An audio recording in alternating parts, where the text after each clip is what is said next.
Bien, bienvenidos al webinar de hoy. Es nuestro webinar de octubre, es casi el último día de octubre y también casi del verano, del horario de verano, así que mañana el horario cambia. Pero bueno, el tema de hoy, si lo recuerdo correctamente, es mano, brazo y todo lo que tiene que ver con las extremidades superiores. Correcto. Muy bien. Entonces estamos bien, no me he confundido. Y por supuesto este es un tema muy amplio y ambicioso y hay muchos aspectos dentro de él.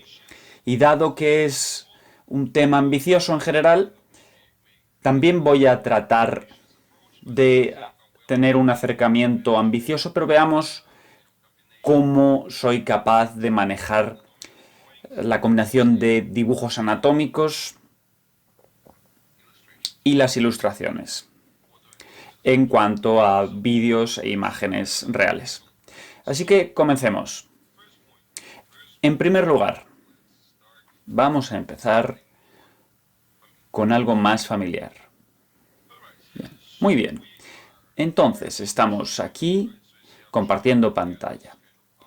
He elegido esta imagen optimista y muscular para que puedan tenerla como una imagen de cómo funcionan las cosas en un individuo sano, pero a la vez esta imagen también nos da dos líneas de pensamiento importantes. Una es que inmediatamente introduce la idea de la fosa cubital, que es un término que no se suele utilizar en el día a día, obviamente. Si nos miramos el brazo, la veremos, la fosa cubital, pero no utilizaríamos esa palabra en el día a día. Y lo segundo que vemos aquí es el músculo brachiorradial. De nuevo, esto nos va a dar un poco de preparación en cuanto al tema que vamos a ver, porque el músculo brachiorradial es esencial y necesitamos saber cómo funciona y cómo hace un puente desde el antebrazo a la parte superior del brazo, y también es un músculo que está muy integrado en la grasa cutánea, y para niños que tienen problemas de movilidad, este músculo brachiorradial tiene un papel muy importante y necesitamos entender cómo funciona y cuál es su contribución. Así que ese es un primer punto sobre lo que vamos a discutir, y luego estaba pensando, ¿con qué empiezo? Porque típicamente lo que esperaríamos es que la conversación comenzase con una discusión sobre, bueno, este es el movimiento normal, este es el rango de movimiento, etcétera. Pero no creo que eso sea demasiado informativo para ustedes. Porque incluso mirando este brazo, con esta con este poder muscular de halterófilo, no, no nos hace ver mucho cómo puede estar relacionado con nuestros niños. Así que lo que pensé es que tal vez deberíamos empezar de un modo un poco diferente y empezar como he hecho en el webinar anterior, con el pie, donde vamos a ver algunas transiciones en áreas que son complejas y habitualmente difíciles de sacarles una respuesta, y de ahí vamos a usarlas como una oportunidad para entender cómo funcionan las cosas, y esto es lo que queremos para los niños, ¿no? Salir de esos retos, de esos bloqueos. Pero volviendo a esos bloqueos, tenemos tres tipos de grandes retos, en los que respectivamente serían: un tipo sería el problema de pectorales y cintura escapular, luego el codo y luego la muñeca con la transición a las manos. Todos ellos son diferentes y a la vez son un interrogante y no nos sabría por dónde empezar.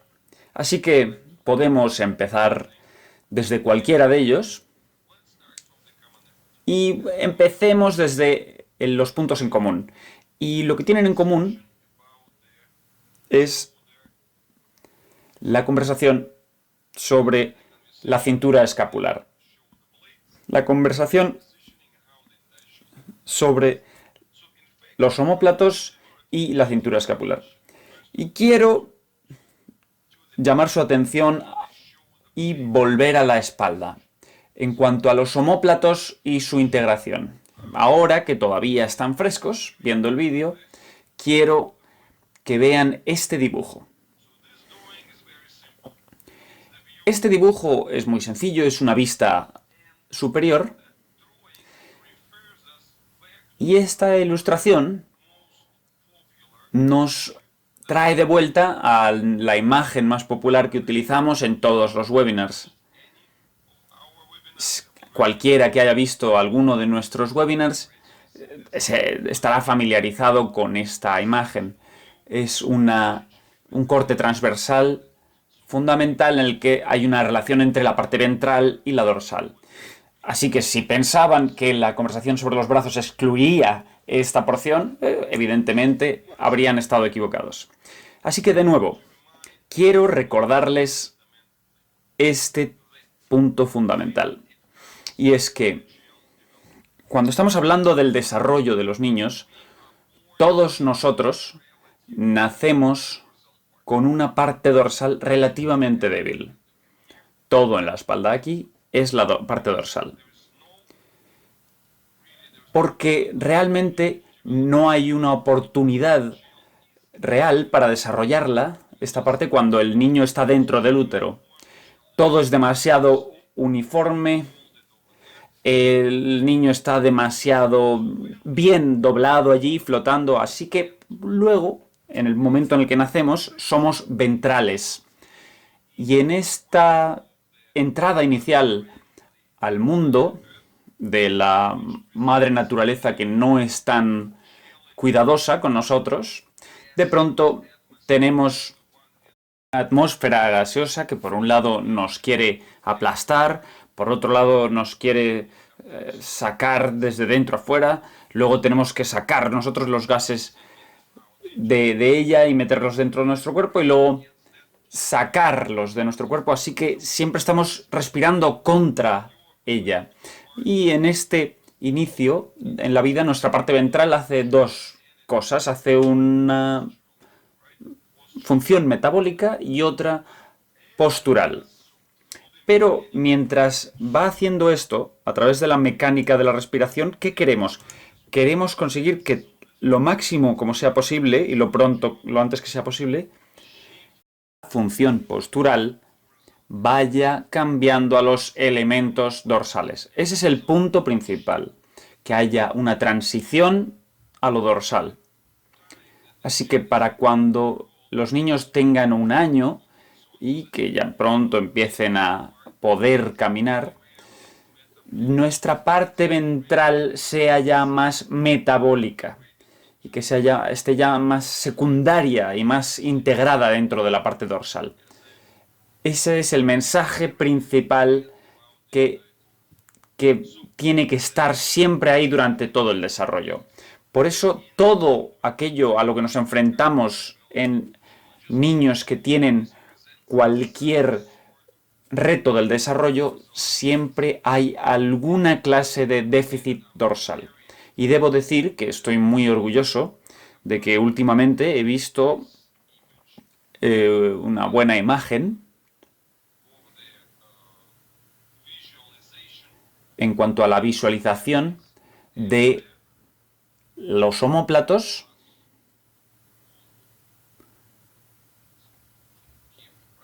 bien, como estos asideros de vidrio, de cristal. Creo que está muy bien porque es una imagen muy poderosa. Porque cuando vemos Los omóplatos siempre no tenemos clara esta idea, qué son, cómo funcionan, esta forma triangular extraña que está flotando aquí en la espalda, etc. Pero en el momento en el que vemos esta imagen de los vasos de las ventosas para agarrar cristal, todo se hace muy claro.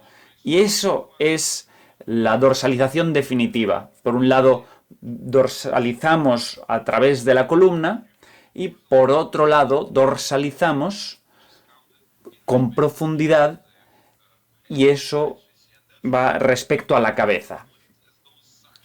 Y si vemos los omóplatos como estas ventosas, volviendo a esta imagen, ¿qué significa eso? Queremos que esas ventosas sean lo más profundas que sea posible,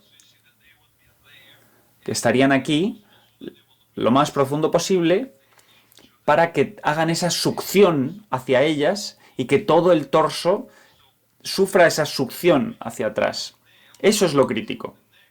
Y luego, respecto al cuello, eso nos va a dar la profundidad adecuada. ¿Y por qué estoy parando tanto en este punto? Bien, porque aquí tenemos que ver algo en nuestros niños. Y hay un truco, hay un tema fundamental, y es la relación entre la cabeza, el cuello y los brazos. Así que un hilo más que tiene que ir, que va en todos nuestros webinars, es que el elemento clave del cuello es el ligamento nucal. Es la estructura profunda que organiza todo. Y si miramos de más cerca esto, lo veríamos así. Tal vez no sea tan obvio, pero esto es una ampliación de este ligamento. Y aquí podemos ver varias líneas que van en el ligamento, y este es el ligamento que controla la flexión de la cabeza y es el verdadero cuello. Los músculos solo están solapándose ahí. El músculo principal, como el trapecio, ¿qué están haciendo? Están conectando los brazos con la cabeza. No es la primera vez que menciono esto, pero es algo que hay que recordar. Incluso cuando hablamos de esto, con que el trapecio es el vínculo principal de los brazos a la cabeza, quiero que recuerden esta línea que estoy dibujando aquí. Porque la parte más compleja respecto al cuello y la cintura escapular es que hay una profundidad, pero es una profundidad que funciona en latitudes. Si nosotros mirásemos la madre tierra de ese modo, veríamos que esas latitudes y esos perímetros van creciendo hasta el ecuador. En el ecuador es el punto más amplio y el polo es el más pequeño. Pero es algo que no se presenta como pasos visibles, ¿no? No son terrazas. Pero aquí ocurre, es lo principal. Una vez que entendemos que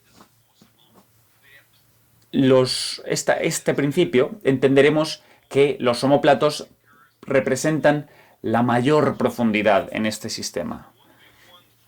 Y eso significa que lo que queremos de los trapecios es que estén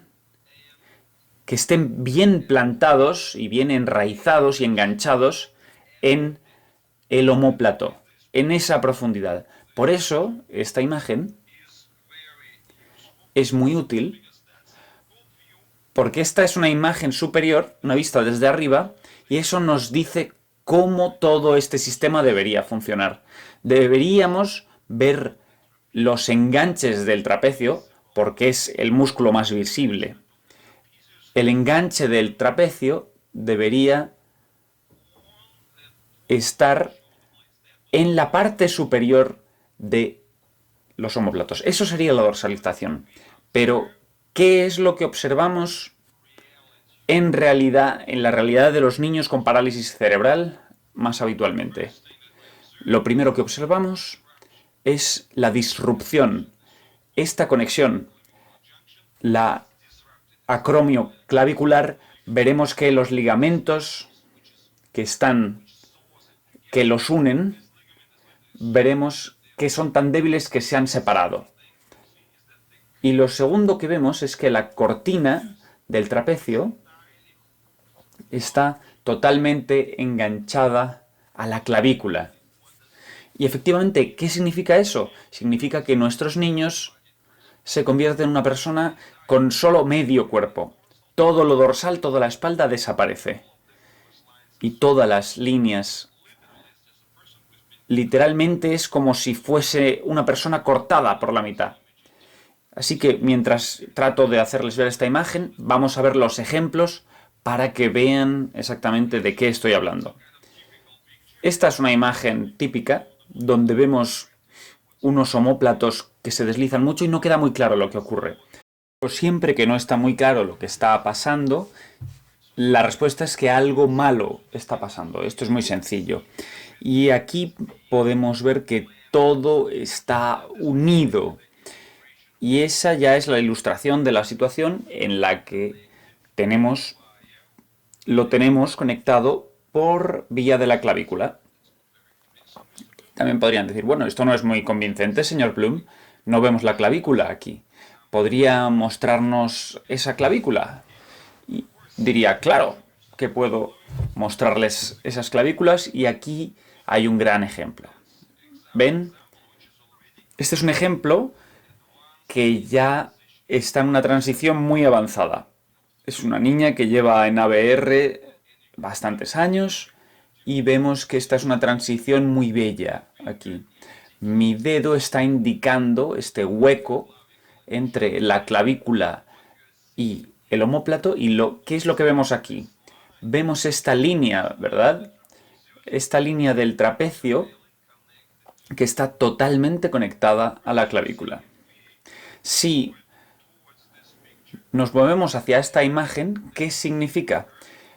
Para ella significa que de hecho esta es la situación. Toda su conexión funciona solo a través de la clavícula.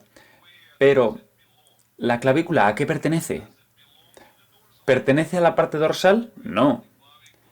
La clavícula es ventral. La clavícula pertenece a la parte frontal.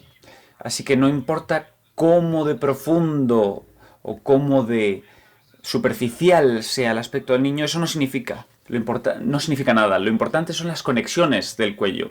Si contamos la profundidad desde la cabeza, veremos que la verdadera profundidad tiene que ser dorsal y que la cabeza tiene que estar conectada de manera dorsal a la cintura escapular.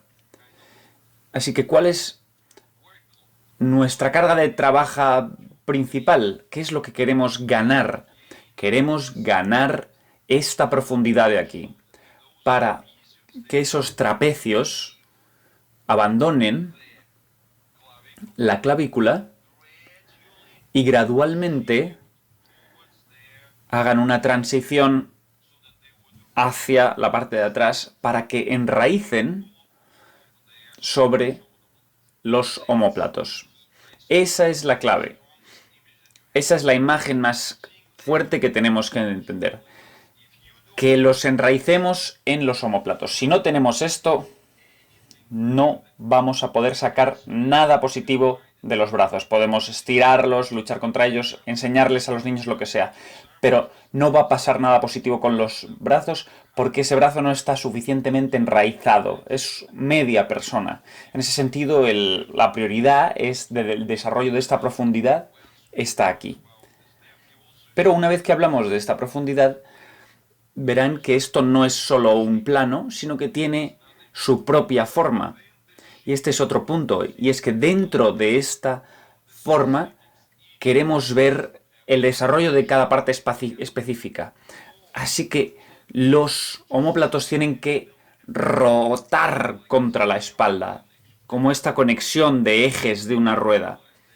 Y eso también implica que haya una implicación de las articulaciones que conectan la columna vertebral y las costillas, y también implica una profundidad de los ligamentos de la columna. Pero la imagen clave aquí, no quiero ponerlo demasiado difícil, es esta transición. Si volvemos a esta imagen, la niña que estábamos viendo aquí, ¿qué sería la ventaja más importante para ella? Sería conseguir más de esa profundidad de el omóplato. Esa profundidad tiene que crecer lo máximo posible. Esas serían las ventosas que están atrayendo, succionando el torso hacia atrás. Y luego estas líneas de la clavícula, estas líneas del trapecio, perdón, tienen que unirse más y enraizarse en esa creciente profundidad del omóplato. Y esta línea, esta cuerda tiene que perder tensión. Y esa es la imagen principal que tenemos que entender. Esta cuerda tiene que desaparecer y según desaparece, tiene que disolverse de esta línea única. Esta línea única que tiene esta curvatura tiene que separarse de tal forma que veamos el cuello vertical y con respecto al cuello los omóplatos horizontales. Esa sería la forma de T que nos da esa estructura. Esa es la parte crítica que necesitamos ver como transición. Así que ahora pasemos a ver otros ejemplos para que esto se entienda mejor. Por supuesto, cuando veo a esta chica, ¿en qué más me estoy fijando? También me estoy fijando en otro signo importante, otra señal, que indica la profundidad de la cintura escapular. Según habíamos entendido ya aquí, recuerden, queremos profundidad. Necesitamos que de estar solapándose con el cuello, tienen que deslizarse hacia abajo y abrirse, y queremos ver el máximo de profundidad aquí. Aquí está el omóplato, como pueden ver, que siguen bastante todavía bloqueados en medio. Aquí querríamos ver la línea, esa sería la latitud, y aquí otra latitud. Los omóplatos tienen que pertenecer a esta curvatura. No deberían estar en la zona, en el territorio del cuello. No deberían estar ahí. El territorio del cuello en sí tiene que estar abierto como su propia latitud.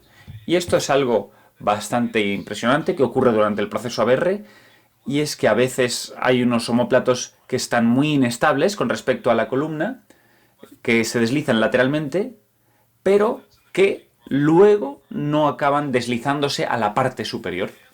Y eso es algo importante que vemos. Y para que vayamos viendo más reconocimientos, fíjense en esto. Este es un niño que tiene más fuerza en general que la niña anterior. Pero en su caso podemos ver que los omóplatos se han hundido muy profundamente y él también seguiría utilizando la clavícula como factor principal de estabilización, pero en su caso el aspecto en general es algo mejor de la zona, pero en su caso podemos ver la presencia de esta forma de Y. Esto es algo positivo, que estos músculos se están moviendo desde las clavículas a los omóplatos. Y luego, si estábamos viendo cosas que no tenían buen aspecto, pero vamos a volver aquí. Aquí podemos ver algo positivo. Esto es uno de los buenos. Aquí vemos una buena transición. Esta es una persona que tiene omóplatos poderosos, que son que aunque son más pequeños que los anteriores, este chico es más grande, pero podemos ver que sus omóplatos se hunden. Y si se hunden, significa que no son suficientemente dorsales. Pero si vemos a este chico, aquí vemos una buena posición de los omóplatos. Este es un posicionamiento que queremos ver. Queremos ver esta situación y también entender el hecho de que según él está cargando peso desde abajo, los omóplatos no están deslizándose a la parte superior, se mantienen en su sitio. Pero ¿cuál es la forma que conforman? Están formando esta figura, están posicionados latitudinalmente. Si lo vemos desde el cuello, es una selección de latitudes. Y dentro de esa latitud no son muy estables, van demasiado hacia los lados, necesitamos más profundidad y más ventosa, más poder de ventosa, pero como apertura de esa profundidad es una imagen interesante para mantener en nuestra mente. Y luego si nos movemos a un extremo, aquí, en el que veríamos las cosas que son las negativas. Aquí vemos la situación opuesta. Aquí vemos una cintura escapular que está dividida. ¿Y por qué vemos una separación en los omóplatos? Es porque ahí veíamos la clavícula. Y luego aquí tenemos un niño muy diferente y que nos da mucha información también, porque vemos otra transición importante que queremos observar. Aquí nos movemos al siguiente punto que no es obvio y bastante complejo, y es muy importante también. Fíjense aquí que según pasábamos de este dibujo, podíamos ver la forma del trapecio. Aquí habíamos discutido sobre la inserción del trapecio en esta zona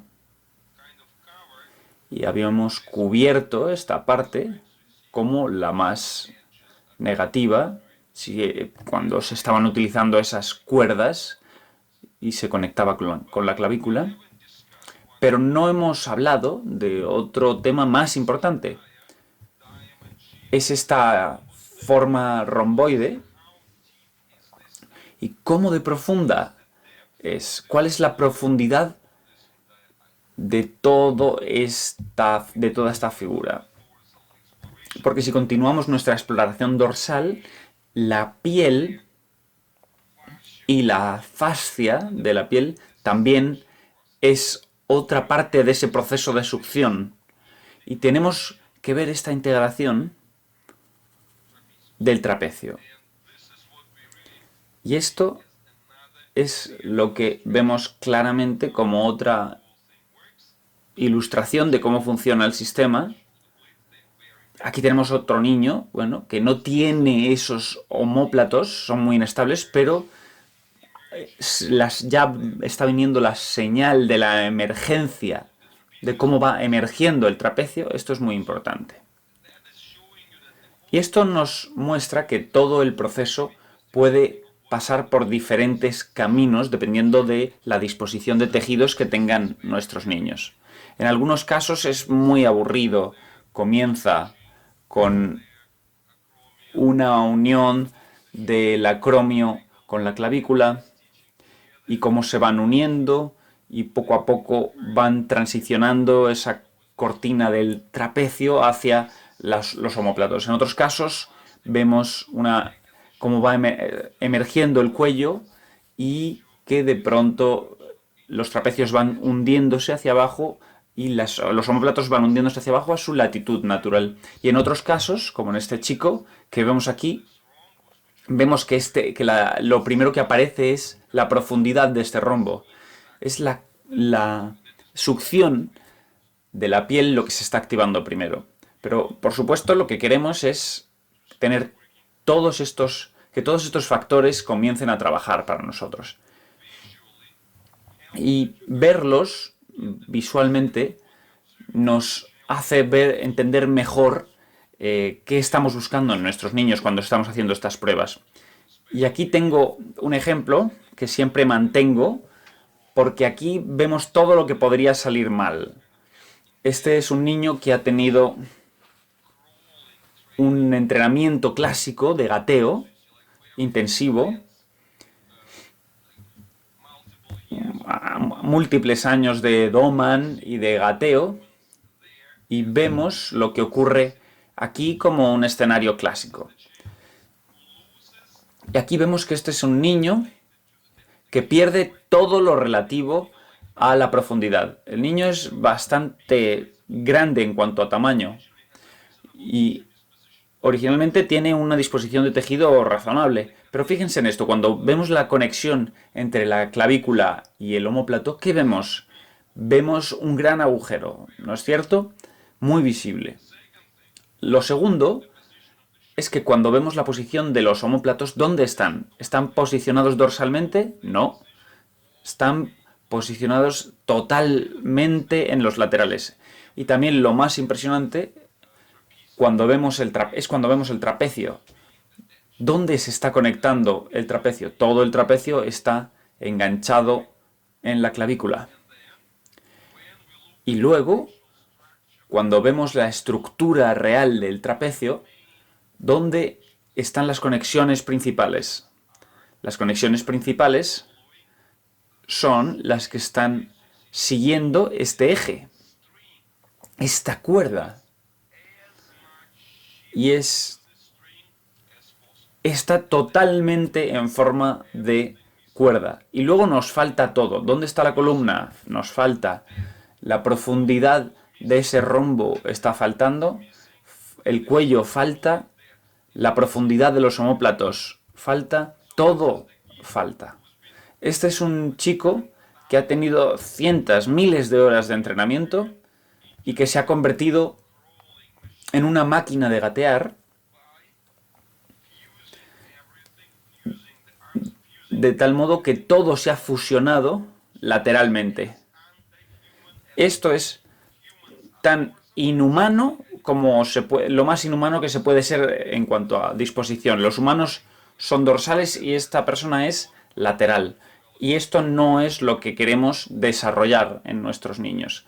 Aunque cuando los niños son pequeños, este tipo de fusiones, cuando con la clavícula y esa cuerda del trapecio y esa lateralización de los omóplatos, cuando son pequeños pueden dar cierta movilidad, pero tiene cero potencial para el futuro.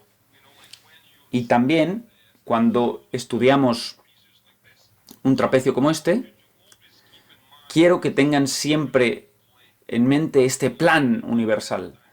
Posiblemente les cueste cierto tiempo procesarlo, pero siempre vuelvo a este plan del ligamento de la nuca. Aquí está una imagen algo más sencilla. Es una imagen más sencilla en el contexto de la cabeza. Hemos hablado de ello muchas veces. Y esta es una ampliación. ¿Qué vemos en esta ampliación? Vemos bastantes cosas importantes. Vemos el papel tan especial de esta línea. Esta línea es muy especial. Por cierto, tenemos una grabación de media hora de mía explicando esto en Dropbox y lo podremos mandar en uno de nuestros próximos correos. Y luego aquí tenemos la segunda clase de conexiones, que son muy humanas, muy específicamente de los humanos. Y luego el tercer tipo, aquí, que son las líneas que van así. Y luego tenemos la cuarta clase, que son líneas que son más o menos paralelas a la columna. Estos son 4 clases y todo lo que vemos aquí tenemos que mantenerlo en nuestra mente. Y las que son particularmente humanas son estas que van junto a la columna y este triángulo invertido que permite lidiar con la flexión. ¿Y por qué es tan importante? Porque podemos compararlo con los animales. ¡Tatán! Aquí están. Aquí están los caballos. Tenemos un caballo y un buey. Y cuando vemos estos animales, ¿qué vemos? Ellos no tienen esos triángulos. Ellos tienen estas cuerdas. Todo tiene un nombre. Parte funicular y parte lamelar. La cosa es que en el caso de ellos también son capaces de levantar la cabeza, pero eso no es lo que queremos para nuestros niños, porque los animales no pueden controlar la flexión, no tienen líneas específicas que van paralelas a la columna, que son las propiedades humanas, y no tienen ese triángulo invertido aquí. Pero una vez que recordamos estos nombres, parte funicular y lamelar, entonces entenderemos lo que yo estaba tratando de explicarles con esta imagen de aquí. ¿Qué tiene este chico? Este chico solo tiene la parte funicular del trapecio. ¿Por qué? Porque es una cuerda. Es como una cuerda de un bajo que es muy poderosa, muy fuerte. Y los niños que tienen la cabeza de esta forma también tienen una parte funicular muy fuerte aquí, muy cuerda. Pero la cosa es que los humanos no funcionan así. Lo que querríamos en esta situación realmente es lo contrario. Querríamos tener algo más centralizado y más profundo. No lo queremos en la periferia, como en este caso. Y creo que es importante para ustedes que vean estas ideas para que puedan entender mejor lo que no queremos y lo que potencialmente sí que queremos. Por supuesto, estoy tratando de explicar esto de manera rápida, en 40 o 50 minutos, pero espero que sean también capaces de volver a ver estos webinars y también espero que el mensaje principal aquí sea que para que en su caso puedan ver a sus niños y escuchando mi feedback y mis revisiones, que ustedes tengan este webinar en la cabeza y así no empiecen de cero y que entiendan estas narrativas básicas de qué es lo bueno y qué es lo malo. ¿Por qué? Porque una vez que lo entendemos, cuando vemos la imagen total, en este caso, queremos lo contrario a este chico. Donde él está desconectado, nosotros queremos la conexión. Queremos que la conexión sea lo más fuerte posible. En su caso, él no tiene tanta columna, nosotros queremos más columna. Él está muy lateralizado, nosotros queremos que ese omóplato esté más dorsalizado. Y etcétera, etcétera. En su caso, su trapecio está muy funicularizado. Nosotros lo queremos primero lamelarizado y que luego pase a ser este centro del ligamento nucal. Y creo que no es una imagen demasiado compleja para entender y que poco a poco puedan ver estas ideas claras. Así que esta era la primera parte de mi conversación. Y si tienen cualquier tipo de pregunta o preguntas inmediatas, luego, por supuesto, estaré encantado. O si quieren algún comentario inmediato, les responderé ahora mismo. Y si no, vamos a pasar a otra parte interesante que he estado pensando en traer hoy. Entonces, bueno, aquí tenemos uno de los ejemplos malos y vemos estas inestabilidades extremas de los omóplatos. Y esto no es una dorsalización. Estos son omóplatos que sencillamente se deslizan del todo hasta el cuello y no están integrados en la espalda en absoluto, están sueltos. Por eso hablamos de la profundidad también de la piel, que estábamos viendo en este chico, tener esta evolución de la profundidad también es muy importante. Luego tengo otro reto más ambicioso, también un objetivo ambicioso, para mostrarles algo sobre la mano y el codo, si es posible. Así que si recuerdan de mi conversación anterior sobre el pie, ¿qué estaba yo tratando de remarcar ahí? Cuando estábamos viendo el tobillo y el pie. Estábamos hablando sobre esta relación. Este paralelogramo, esta fusión de paralelogramos, que son las diferentes partes y la relación que tienen entre sí.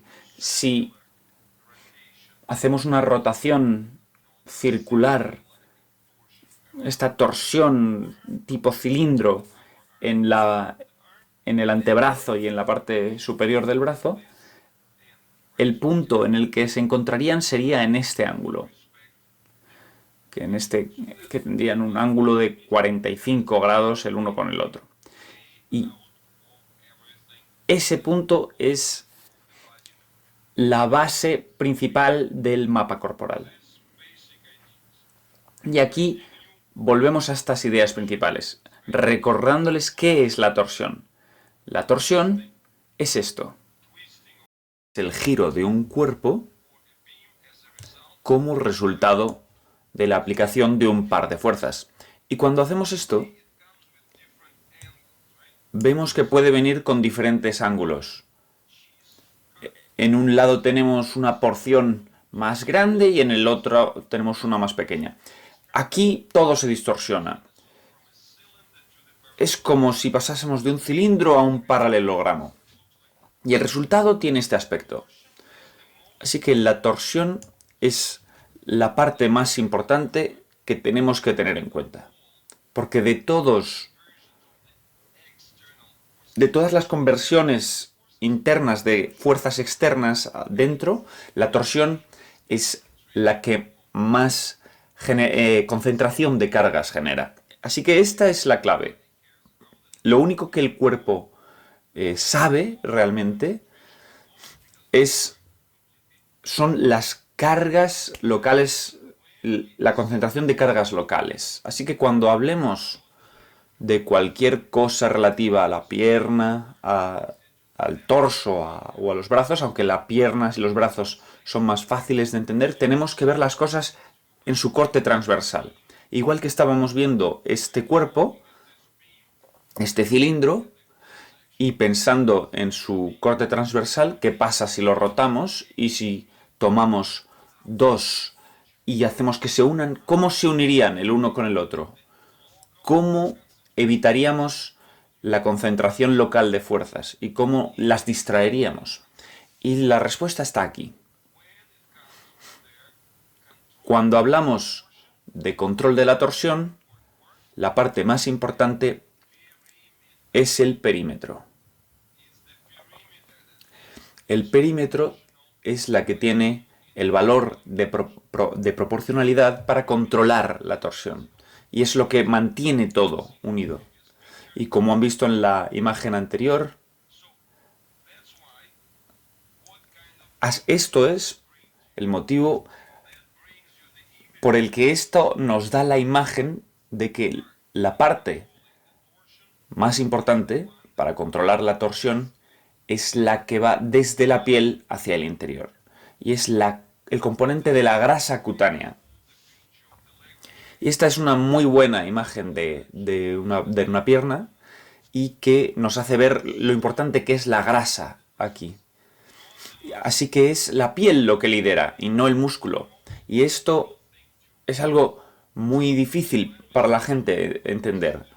Porque siempre que hablábamos del mapa de la piel y cómo se desliza, qué arrugas importan y qué arrugas no importan, cómo chocan las unas contra las otras, etc. Es algo muy nuevo para la gente. No tenemos referencias anteriores buenas. Porque cuando yo muestro la imagen de este hombre musculoso, incluso en un caso tan poco realista como este, todo el mundo ha visto esto muchas veces, millones de veces. Cuando empiezo mi conversación sobre los brazos, mostrándoles los componentes como estos, cuando empiezo a mostrar cosas como esto, y todo el mundo dice, ah, ya he visto esto muchas veces, son huesos familiares, tal vez no conozcan los nombres, pero así tendemos a pensar, ¿eh? Primero empezamos con los huesos, luego pasamos a los músculos y luego vamos más allá y intentamos entender lo que ocurre. Pero la realidad es diferente. En la realidad tenemos que empezar a contar desde la piel. Así que tenemos que entender que lo primero no es la acción de los dedos ni nada así, sino cómo de fácil es controlar esas torsiones. Por eso les he mostrado esas imágenes. Así que la buena evolución de la mano viene con esta clara unión entre el antebrazo y el resto del brazo. Los músculos están incrustados dentro de la grasa cutánea. Y estar incrustados implica que están implantados dentro. Nuestro mapa muscular sigue el mapa de estos cortes transversales. Así que cuando pensamos en todo este sistema tenemos que pensar en los cortes transversales. Los músculos están insertados en la grasa. Y es un gran cambio de paradigma. Y una vez que empezamos a pensar así, el siguiente punto será la discusión sobre las rotaciones, porque son la representación de la torsión. Pero ahora fíjense en esto. Es una imagen bellísima, porque debajo en la piel hay múltiples mapas. Este es el primer mapa primario. Y lo estoy mostrando en el lado medial. Y lo contrario sería la alita de pollo, cuando lo vemos desde la vista lateral. Pero este es el primer mapa. Y debajo de este mapa, ¿qué hay? Un siguiente mapa. Y ese siguiente mapa es ahora el que va a ser el siguiente punto cuando empecemos a tener los auténticos cilindros, uno y otro. Y luego, nuestro codo se convierte en esta cosa. Este es nuestro codo.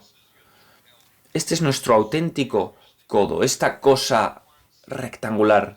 Así que para conseguir un cilindro y otro cilindro necesitamos añadir esa caja extra que hace que se unan. Y así es como la piel sale y tiene todos estos mapas y distinciones, que es lo que permite que haya un movimiento real en la articulación. Así que este mapa es algo nuevo para ustedes y quiero que lo mantengan en su cabeza para las cosas que vamos a seguir considerando después. Ahora lo voy a mirar desde el otro lado y vamos a ir viendo cómo ese corte transversal se inserta como un tubo en el resto del brazo. Y aquí vemos los pliegues de la piel. Estos pliegues que están haciendo realmente una función externa en la articulación. Esto lo hemos visto en la rodilla, pero aquí vamos a verlo desde aquí. Y si volvemos a esta imagen, ahora vamos a empezar a pensar mejor sobre esta imagen, porque aquí empezamos a ver estos cortes transversales, estos cilindros.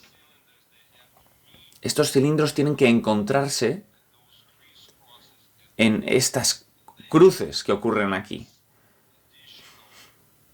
Y entonces necesitamos ese sector adicional aquí que forma la unión de ese antebrazo que está insertándose en el resto del brazo. Y así es como funciona este sistema.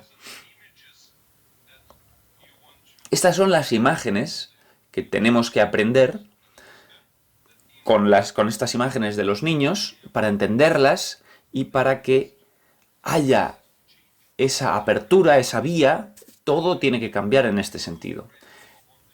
En este caso vemos que hay una muy buena presencia en el lado medial, pero no tiene una buena presencia en el lado lateral. Así que este plan primario no está ahí. Por eso cuando intentaba abrirlo está bloqueado. Si lo viese desde una perspectiva estándar, ¿qué diría? Vaya, esto es un acortamiento del músculo braquiorradial. Sería esta imagen clásica de aquí. El braquiorradial hace un puente por encima y si hace un puente así, entonces no podemos extender el brazo. Así que en una perspectiva estándar hay que luchar contra ello, hay que tratar de extenderlo, etcétera, etcétera. Pero nosotros vemos que esta parte está relacionada con esta otra. Y es que no hay suficiente circunferencia. El corte transversal, ahí falta algo. Ese mapa no se ha conformado del todo. Y ese es el mensaje central de nuevo. Así que lo siguiente que quiero remarcar. Estamos viendo la transición en la muñeca. Y aquí, según vemos, esta transición también estamos teniendo aquí una muy buena imagen. Que nos está mostrando dos cosas. Fíjense en lo que estoy apuntando aquí en la imagen. Y es que cuando el niño experimenta problemas, tenemos dos puntos de adherencia. Los que van en perpendicular y los que van en paralelo. En el que va en paralelo, todo está muy estrecho, esas cuerdas son muy estrechas, y en el que es perpendicular, ahí observaríamos esas fusiones rojizas que están ocurriendo en la muñeca. Este es un escenario típico, así que cuando miramos una mano espástica, el primer punto es ver la cara interna y entender qué está ocurriendo en el lado adherido. Y eso es lo primero que tenemos que tener en cuenta. Así que sigamos adelante. Fíjense, esto es lo que estoy apuntando en mi propia mano. Qué clase de adherencias están ocurriendo y qué transiciones queremos ir viendo. Queremos ir teniendo una apertura de esas bandas que pasan perpendiculares. Y también, por supuesto, el ensanchamiento, que es algo que va a ir ocurriendo. Y por eso, cuando utilizamos esa imagen, y vemos esta mano aquí, ¿qué evalúo? Aquí, ¿qué es lo que estoy evaluando? Son dos puntos. ¿Cómo de adherido está en cuanto a la parte horizontal? Y cómo de adherido está en la parte longitudinal. Estas son las dos adherencias que estamos observando aquí. Y esta adherencia longitudinal es más de los tendones y de los ligamentos que vamos a ver, pero esta adherencia que va transversal es una que tiene más que ver con el mapa de la piel. Es una fusión de la piel. Y es la primaria. Que, por cierto, es uno de los grandes motivos por los que vemos que hay un éxito adicional cuando se usa el gel facial como parte de la desadherencia de estas zonas adheridas, tanto horizontales como longitudinales. Pero esto es lo que quería ver. Aquí hay una buena transición, ¿ven? Tiene que poderse mover.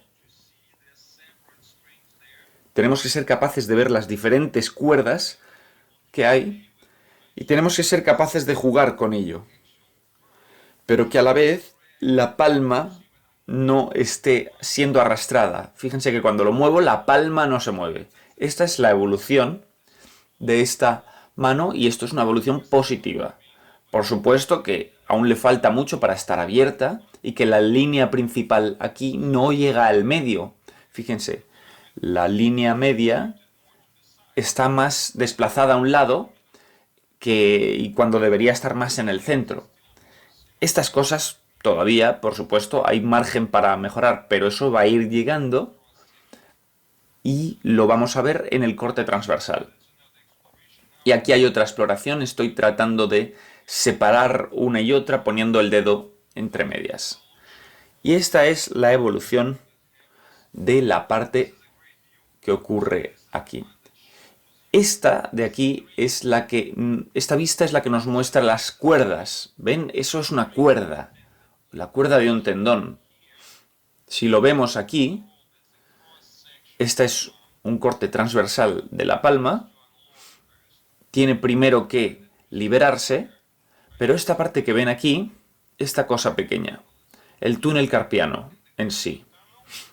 En el túnel carpiano tenemos toda una colección de tendones y ligamentos. Y una vez que las cosas mejoran, comienzan a emerger. Emergen a la superficie. Y así es como podemos tener una situación en la que de pronto tiene un aspecto peor, aparentemente. Esto implica que antes estaba más suave, tal vez, pero según el área cambia, empezamos a ver esas cuerdas individuales. Y esa es una transición importante a la que tenemos que prestar atención y entender cómo evoluciona y cambia esto. Esta es la cuerda, pero luego esta cuerda tiene que integrarse en el grosor de la circunferencia. Siempre tenemos que pensar en el grosor de la circunferencia, y eso es la grasa, que es lo que lidera el sistema. Y bueno, ahora vamos a pasar, vamos a ir más allá al vídeo y voy a tratar de ilustrar algunas otras ideas.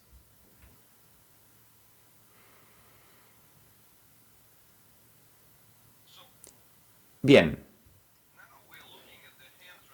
ahora estamos viendo la transformación de la mano, que es muy típica, y que en el caso de muchos de ustedes, sobre todo en casos de cuadraplegia o hemiplegia,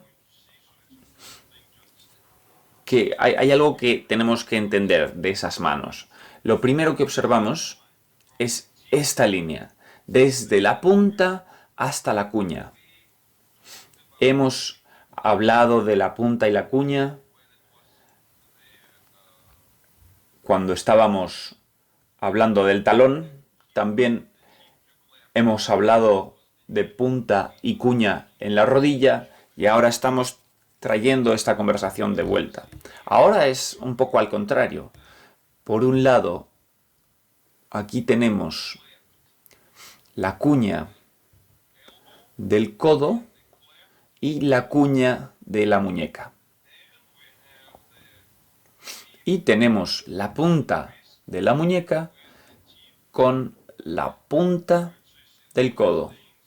Y estas cosas están conectadas las unas con las otras. Y cuando hablamos de la mejora de vuestros niños, queremos que estos pares vayan cambiando. Que la cuña de la muñeca y del codo se relacione también con la punta de la muñeca y la punta del codo. Y quiero que lo veamos todo junto como un sistema y que lo veamos como esa línea, que esto es el control de las torsiones. Lo mismo que habíamos estado viendo en el codo. Esto es control de torsiones. La torsión es lo principal. Así que esta es la primera imagen que tenemos que tener en la cabeza cuando vemos esto. Y va a ser importante según vayamos más adelante. Lo segundo que vemos aquí es que ahora estoy tratando de hacer una prueba en cuanto a la extensión de la muñeca. Estoy tratando de hacer eso por medio del uso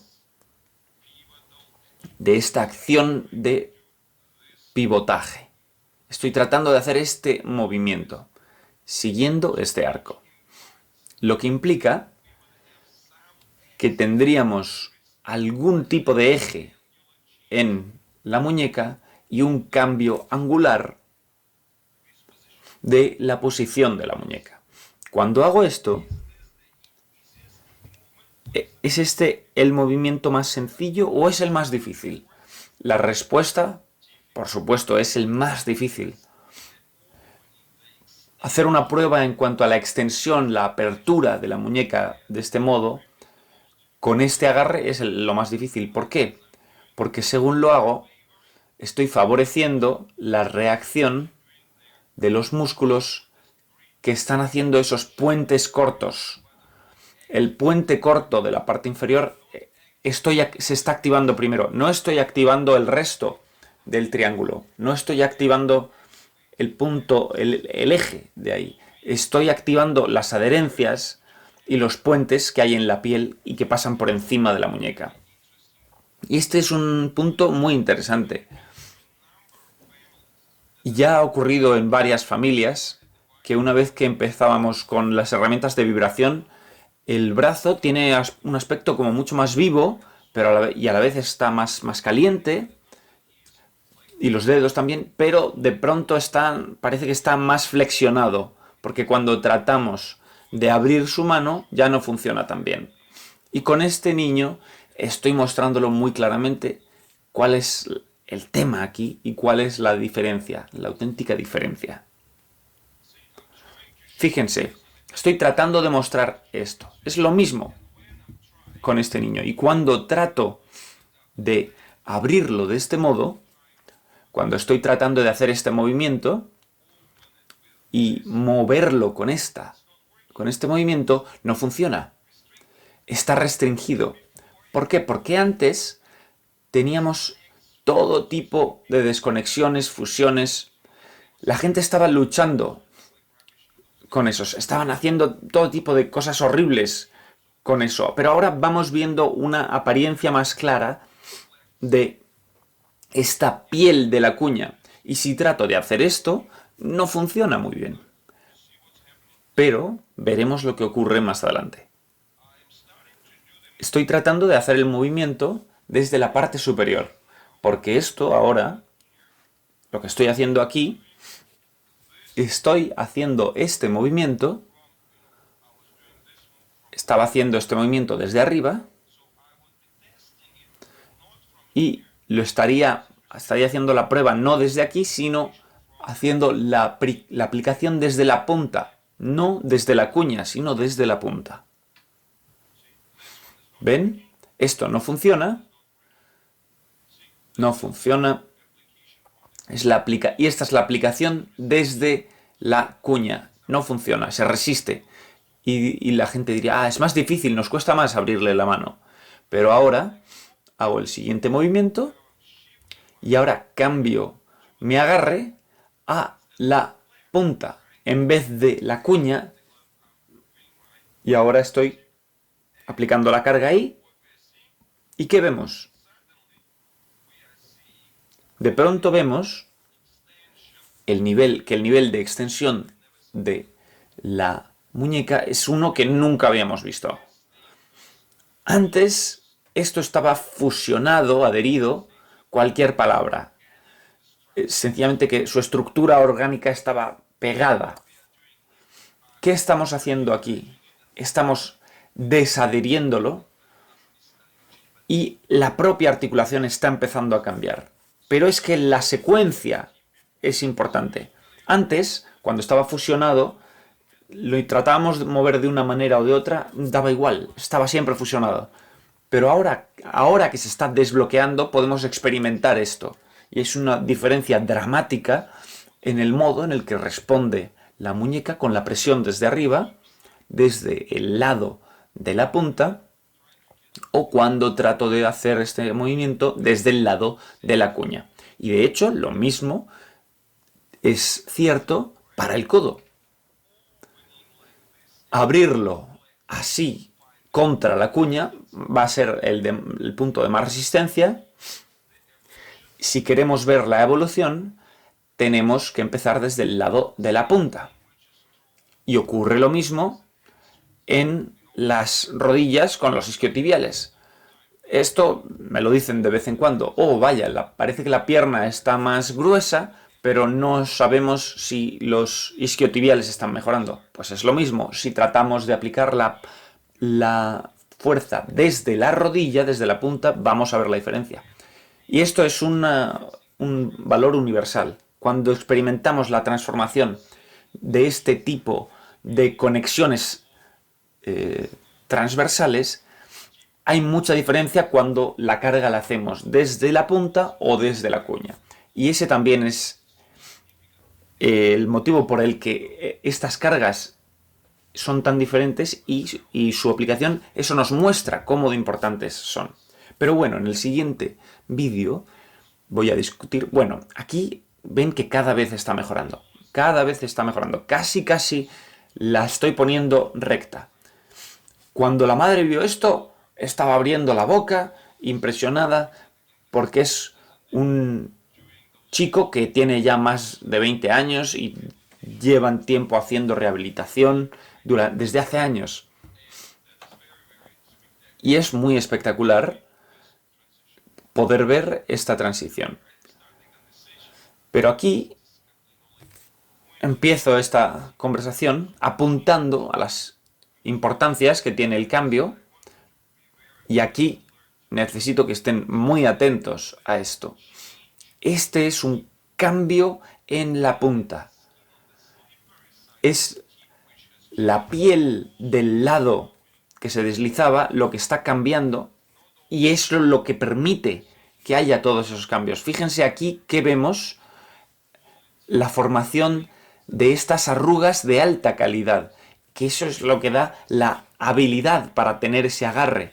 Y de nuevo volvemos a la piel, que es esencial, y con este chico tengo que enfatizar de nuevo que el uso del gel facial ha sido un gran beneficio que ha ayudado a contribuir en este agarre de la piel aquí.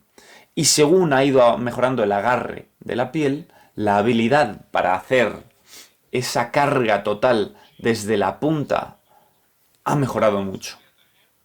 Esta es su mano mejor, su derecha, y ahora muestro su mano izquierda, que es menos funcional, y las conexiones en el lado de la punta también están más se deslizan más, son menos gruesas, etcétera, etcétera. Y también debería mostrar una cosa más aquí que también me parece totalmente fascinante. En este chico en particular es esto.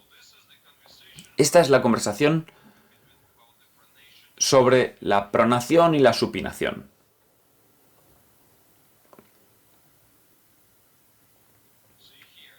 Fíjense aquí, estoy apuntando a esta pronación extrema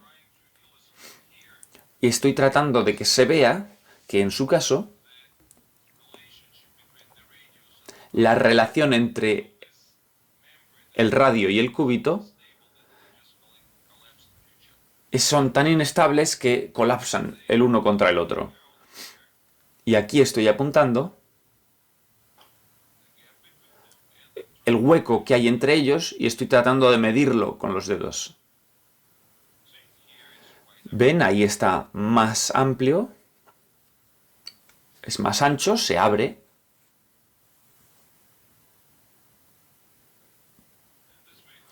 Pero aquí se cierra.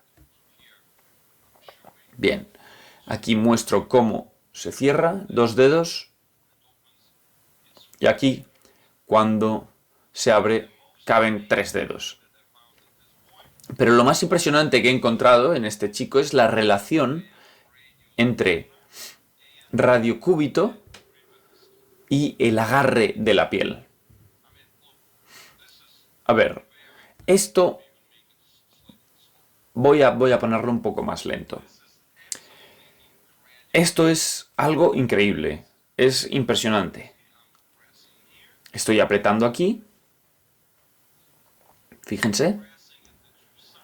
Aprieto en ambos lados y la mano responde. Y esta es una de esas cosas que antes tenía muchos problemas para entender. Porque aquí lo que vemos es este corte transversal del antebrazo. Fíjense, aquí tenemos hueso, un hueso, la membrana entre ellos y el otro hueso. Pero cuando lo vemos así, ¿qué vemos? Grasa. Grasa. Y luego vemos estas líneas por aquí, es una membrana que envuelve todo. Y esta membrana es inmensa, porque cuando damos una compresión desde fuera, la pregunta central aquí es cómo de buena es el agarre entre la grasa cutánea y los huesos y el perímetro externo, porque si tratamos de hacerlo con sus niños, verán que es que se desliza mucho, que no hay agarre. Por eso que vaya emergiendo esta línea es algo importantísimo. Es la primera membrana que divide la piel externa y el contenido interno. Así que esto es lo primero que da un gran cambio en la relación de radiocúbito y la membrana interna. Estas cosas, en el último año, han comenzado a cambiar 5 veces más rápido que antes. Los motivos aquí son consistentes con el uso de las herramientas de vibración y también los usuarios que están utilizando el gel, y ver ese agarre de la piel, cómo está mejorando, y todo lo positivo que trae para desbloquear los músculos es increíble. Y bueno, esas filmaciones son de septiembre, todavía estoy digiriéndolas, pero estas son las cosas que me estoy encontrando con regularidad. Y esto no van a encontrar ningún libro de texto que hable sobre estos temas. Así que, bueno, en ese sentido creo que ya me estoy pasando un poco de 1 hora y media y todavía tengo muchas cosas que mostrar, pero probablemente tengan que empezar a recoger el campamento.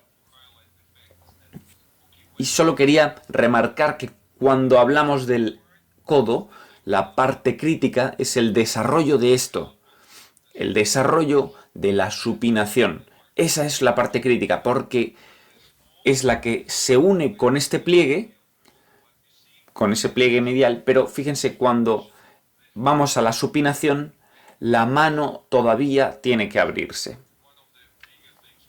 Y eso es uno de los puntos más importantes que hay que recordar. También esta es una vista espectacular que apunta cuál es la evolución de los dedos. Porque para la evolución de los dedos necesitamos tener estas transiciones. Las transiciones que vienen con la visibilidad de los tendones, pero a la vez lo que vamos a ver ahí son las profundidades de la palma para establecer proporción. Así que bueno, tal vez estoy tratando de hacer demasiado hoy, porque el tema de hoy tal vez era demasiado ambicioso y es posible que necesitemos repetir estos temas en un futuro, pero quería hacer un poco como resumen, hablar de alguno de estos temas. Así que bueno, cuando hablamos de los brazos y de las manos, es muy interesante. Hay muchísimas cosas recogidas ahí, pero para que ustedes no se pierdan en estas imágenes, recordemos al menos algunas pocas ideas, como la punta y la cuña. Esto es lo que quiero ver todo el tiempo. Quiero ver esta relación de las puntas y las cuñas constantemente. Así que siempre que veamos una cuña, aquí vamos a ver puentes. La cuña va a estar adherida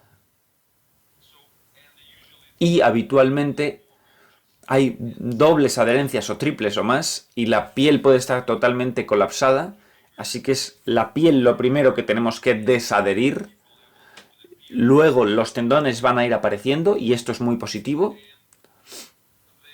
Y la evolución de la movilidad solo se puede probar desde la punta a la cuña, y en la punta lo que solemos experimentar es que hay mucho deslizamiento.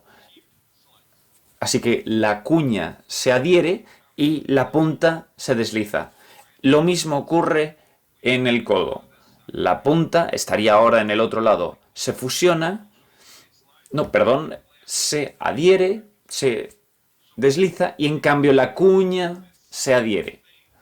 Si entendemos esta cosa sencilla, eso va a ser de mucha ayuda. Y lo siguiente que tendríamos que preguntarnos es cómo esto pasa luego a las manos. En las manos todavía no hemos visto los puntos que hay ahí.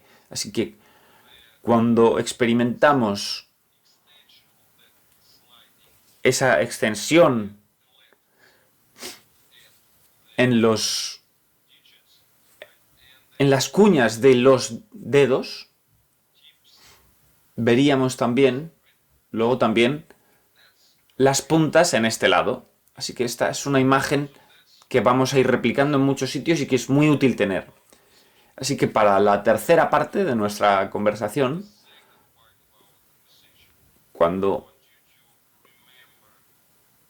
y volviendo también a lo anterior, quiero que recuerden el énfasis que he hecho en la supinación y quiero que recuerden el papel fundamental de los pliegues a nivel de estos sistemas. Esa era la segunda parte de nuestra conversación y si volvemos al principio, habíamos empezado hablando sobre la profundidad, así que recuerden por favor esta imagen de que necesitamos una profundidad dorsal y esta imagen también es muy potente porque lo muestra muy bien la disrupción entre la clavícula y el omóplato como el primer reto que necesitamos superar, porque si solo conectamos la cabeza con la clavícula, significa que nos falta la parte posterior del cuerpo. No tenemos profundidad y tenemos graves problemas. Y viceversa, una vez que aparece esa profundidad, no importa qué transiciones vaya habiendo, tanto si es un control inmediato mejor de los brazos o de pronto hay un menos control de los brazos, lo importante es esa profundidad y poco a poco va a ir llegando lo bueno. Así que bueno, he hablado un poco de todo.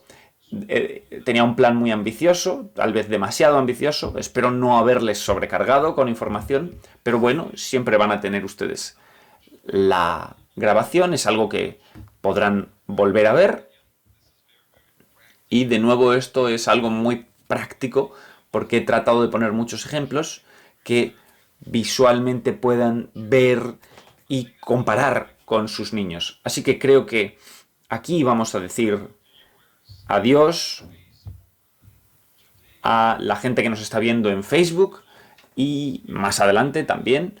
Y de nuevo, como siempre digo, si esta información les ayuda a entender el desarrollo de los niños con parálisis cerebral o con problemas genéticos, etcétera, por favor, compártanlo con otros y hagamos que más gente pueda tener más comprensión sobre esto y no estén tan confundidos con todos ese tipo de estiramientos y aparatos tan complejos, ¿no? Así que ahora vamos a pasar a nuestra sección de preguntas y respuestas.